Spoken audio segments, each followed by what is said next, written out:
Greetings and welcome to the energy of Virgo. This is Ron from Tarot of the Twin Sun. Tarot of the Twin Sun is a functional division within the Order of the Twin Sun. Please take only what you will. Today we'll be working with the auspices of Mercury, and the sixth house will be open for us to perceive what may be occurring in the month of December 2023 for the energy of Virgo. As a Mercury ruled and dominated sign, cusp, within the zodiac, Mercury rules the mind, therefore the mind rules Virgo. Therefore, the greatest of intellect comes through the mutability of Earth. As things are shooken up in terms of earthquakes, then things are released. Okay, usually something of a volcanic, dharmic fire comes out of the pressure and the mutability of Virgo.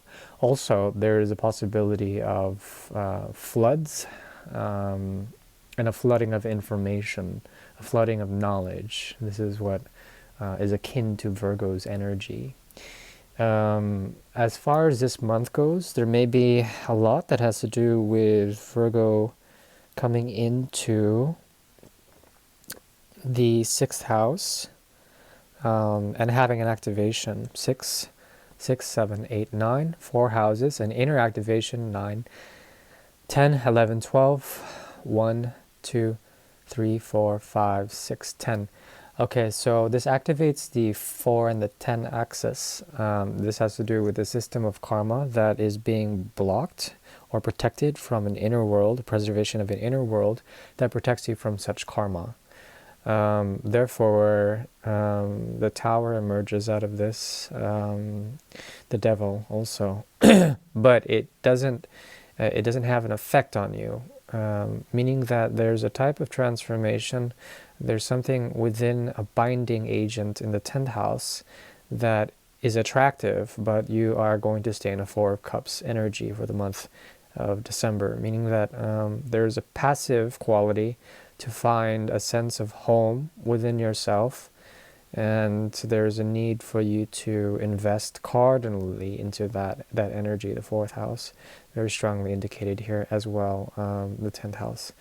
So that's the secret of the 4 and the 10 axis. There's something about the possibility of great things emerging as you find a meditative state, as you find a practice that is isolated, as you perfect this praxis or this discipline, you become a master of it. You can't really expose it to anyone. And there's something about the 10, something about Saturn that afflicts your inner world. This is a tension between, an opposition between Moon and Saturn, possibly even a square. Anything else? Is there anything else? So the first part we're going to be going through is a karmic reading, and we'll be using the bicycle deck for that. And we'll go ahead and get started now, 4 and 10 being very important.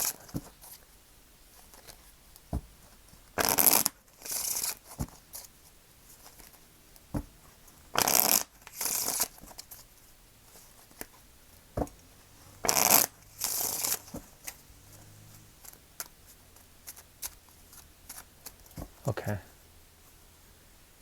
4 of rods. Okay. Even if you could choose to work with someone, you would choose against that. Even if there was a way of cooperating with other people, they're your mirrors in manifesting a gateway for great potential. There is hesitancy in that. Fire moves to air. Fire moves to air.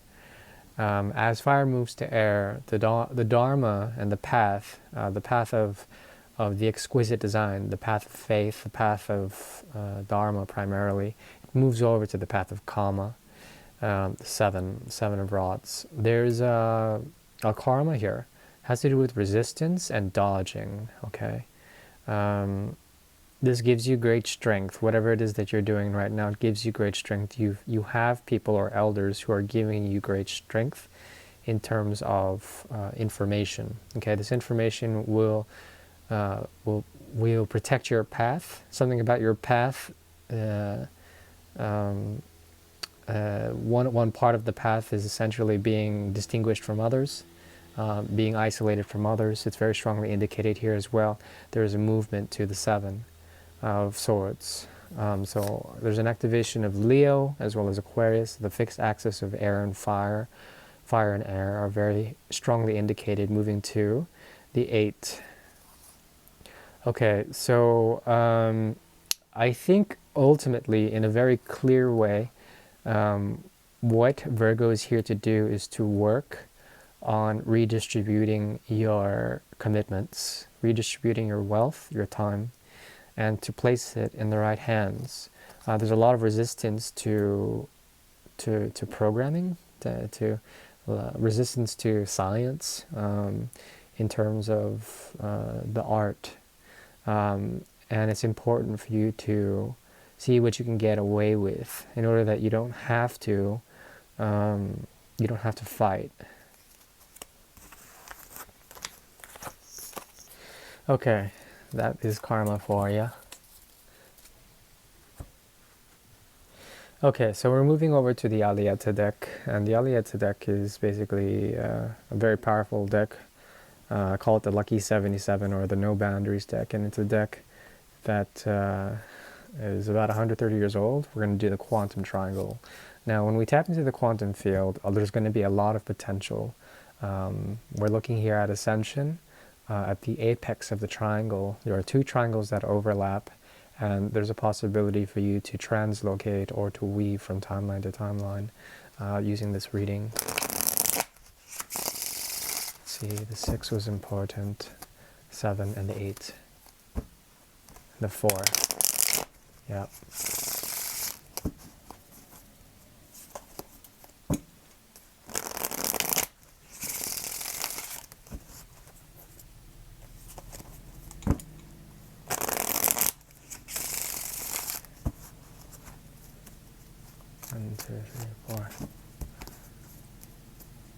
Bottom of the deck, we have 2 of Swords in the reverse. I think criticism will not be so necessary for this reading and for the month.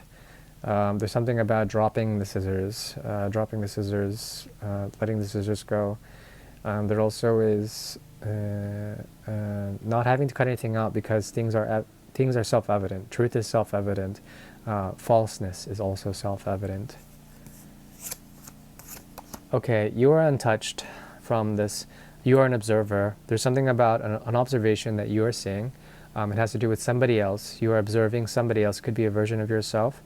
There also is a hidden truth within you that is very well protected, and you feel safe in your space of observation. You can see the change and the transformation of others.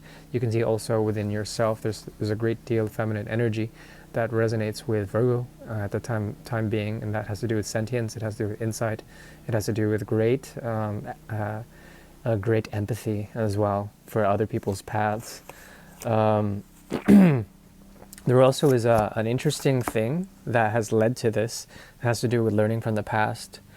Something about the past where you have to let go of something, an obstacle, a burden, and to affect it, it brought you a great deal of healing and health, primarily. 69, the Cancer is very much indicated here, as well as another transformation through Mars letting go, Pluto taking over. What I see here is a great deal of commitment to oneself, and it allows you to ascend and have the High Priestess energy for this month, which is very untouched. It's the most powerful card in the deck, in my opinion. And you are there to observe. You're here to observe, not be touched, not be observed. And that's very good. It's very auspicious. It moves also to the 6 of Cups in the reverse. 6 of Cups in the reverse. You will be able to observe primarily paths that are false paths, and discriminate on those paths. You can see people, what they do, and why they have gotten there. And there's a possibility of also seeing false pretense and cutting through the bullshit, primarily. This will leave you at a state of like almost zen in doing all of this. So hopefully that makes a bit of sense. In terms of advice, we have force majeure, we have the devil in reverse. I told you.